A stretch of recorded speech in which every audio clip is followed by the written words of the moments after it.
ವೀಕ್ಷಕರೇ, ಈ ವಿಡಿಯೋದಲ್ಲಿ ಮಹಾಮೃತ್ಯುಂಜಯ ಮಂತ್ರದ ಅರ್ಥ ಮತ್ತು ಮಹತ್ವ ತಿಳಿಯೋಣ. ಬಹುತೇಕರು ಮೃತ್ಯುಂಜಯ ಮಹಾಮಂತ್ರವನ್ನು ಪ್ರತಿದಿನ ಪಠನೆ ಮಾಡುವ ಅಭ್ಯಾಸ ರೂಢಿಸಿಕೊಂಡಿದ್ದಾರೆ. ಬೆಳಗಿನ ಜಾವ ಅಥವಾ ರಾತ್ರಿ ಮಲಗುವ ಮೊದಲು ಕನಿಷ್ಠ 11 ಬಾರಿ ಪಠನೆ ಮಾಡುವುದು ಉತ್ತಮ ಕ್ರಮವಾಗಿದೆ. ಈ ಮಂತ್ರವನ್ನು ಪಠಣ ಮಾಡುವುದರ ಜೊತೆಗೆ ಅದರ ಅರ್ಥ ತಿಳಿದು ಪಠನೆ ಮಾಡುವುದರಿಂದ ಮನಸ್ಸಿಗೆ ಹೆಚ್ಚು ನೆಮ್ಮದಿ ಮತ್ತು ಫಲವೂ ಅಧಿಕ ಎಂದು ಹೇಳಬಹುದು. ಮೊದಲು ಮೃತ್ಯುಂಜಯ ಮಂತ್ರ ಒಮ್ಮೆ ಪಠಿಸಿ ನಂತರ ಅದರ ಅರ್ಥ ತಿಳಿಯೋಣ. ಓಂ ತ್ರಯಂಬಕಂ ಯಜಾಮಹೇ ಸುಗಂಧಿಂ ಪುಷ್ಟಿವರ್ಧನಂ ಊರ್ವಾರುಕಮಿವ ಬಂಧನಾತ್ ಮೃತ್ಯೋ ಮೃಕ್ಷೀಯ ಮಾಮೃತಾತ್. ಕಾಲಹರ ಕರ್ಮಹರ ದುಃಖಹರ ದಾರಿದ್ರ್ಯಹರ ಪಾರ್ವತಿ ಮನೋಹರ ಹರ ಶಂಭೋ ವಿಶ್ವೇಶ ಅಮರವಲ್ಲಭ ಶಿವ ಶಂಕರ ಸರ್ವಾತ್ಮಂ ನೀಲಕಂಠ ನಮೋಸ್ತುತೆ.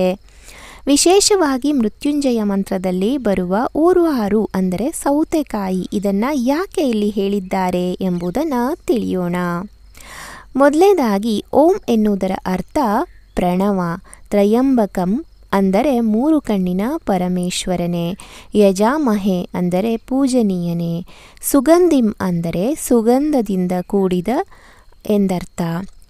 ಪುಷ್ಟಿವರ್ಧನಂ ಎಂದರೆ ಇಷ್ಟಕಾಮ್ಯ, ಆರೋಗ್ಯವು ವೃದ್ಧಿಯಾಗಲಿ ಎಂದರ್ಥ. ಊರ್ವಾರು ಕಮಿವ ಬಂಧನಾತ್ ಅಂದರೆ ಊರ್ವಾರು ಕಮಿವ ಬಂಧನಾತ್ ಅಂದರೆ ಹೇಗೆ ಸೌತೆಕಾಯಿಯ ತೊಟ್ಟು ತನ್ನ ಬಳ್ಳಿಯೊಂದಿಗೆ ಬಹಳ ಸೂಕ್ಷ್ಮವಾಗಿ ಅಂಟಿಕೊಂಡಿರುತ್ತದೆಯೋ ಆ ರೀತಿಯಲ್ಲಿ ಎಂದರ್ಥ.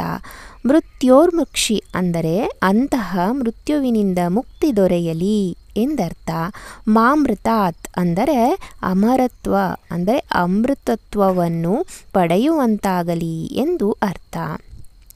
ಇಲ್ಲಿ ಊರ್ವಾರು ಕಮಿವ ಬಂಧನದ ವಿವರಣೆ ಅದ್ಭುತವಾಗಿದೆ.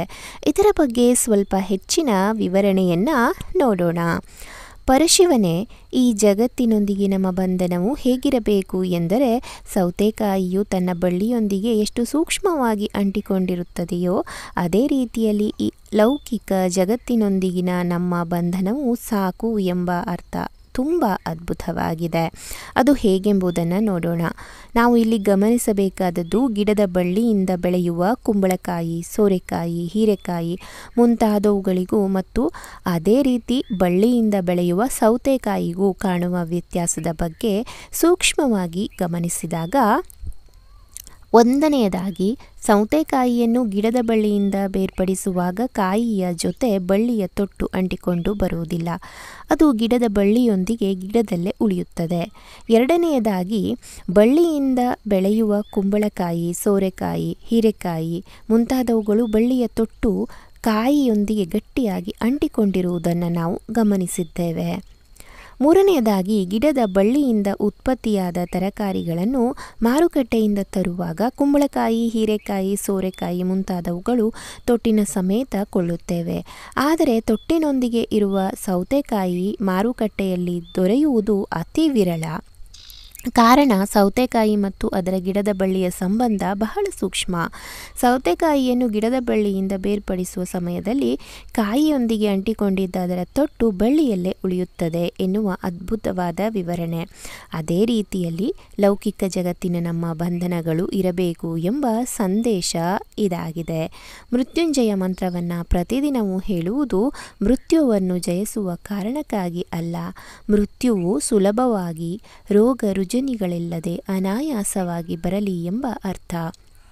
ಇದನ್ನೇ ಗುರು ದ್ರೋಣಾಚಾರ್ಯರು ಸಹ ಅನಾಯಾಸೇನ ಮರಣಂ ವಿನಾ ದೈನ್ಯೇನ ಜೀವನಂ ದೇಹಿ ಮೇ ಕೃಪಯಾ ಶಂಭೋ ತ್ವಯಿ ಭಕ್ತಿಮಚಲಂ ಎಂದು ತಿಳಿಸಿದ್ದು. ಮಾನವರಾಗಿ ಜನಿಸಿದ ನಾವು ಈ ಲೌಕಿಕ ಜಗತ್ತಿನೊಂದಿಗೆ ಅತಿ ಸೂಕ್ಷ್ಮವಾದ ಕನಿಷ್ಠ ಮೋಹದ ಬದುಕನ್ನು ಆಯ್ಕೆ ಮಾಡಿಕೊಳ್ಳಬೇಕು. ಅತಿಯಾದ ಗಟ್ಟಿ ಬಂಧನಗಳಿಗೆ ಅಂಟಿಕೊಂಡಾಗ ಅನುಭವಿಸುವ ನೋವೇ ಹೆಚ್ಚು ಎನ್ನುವುದನ್ನು ಸರಳವಾಗಿ ವಿವರಿಸಲಾಗಿದೆ. ವೀಕ್ಷಕರೇ, ಈ ಮಾಹಿತಿ ನಿಮಗೆ ಇಷ್ಟ ಆದರೆ ವಿಡಿಯೋಗೆ ಲೈಕ್ ಮಾಡಿ, ನಿಮ್ಮವರಿಗೆಲ್ಲ ಶೇರ್ ಮಾಡಿ. ಹರ ಹರ ಮಹಾದೇವ ಶಂಭೋ ಮಹಾದೇವ ಎಂದು ಕಾಮೆಂಟ್ ಮಾಡಿ.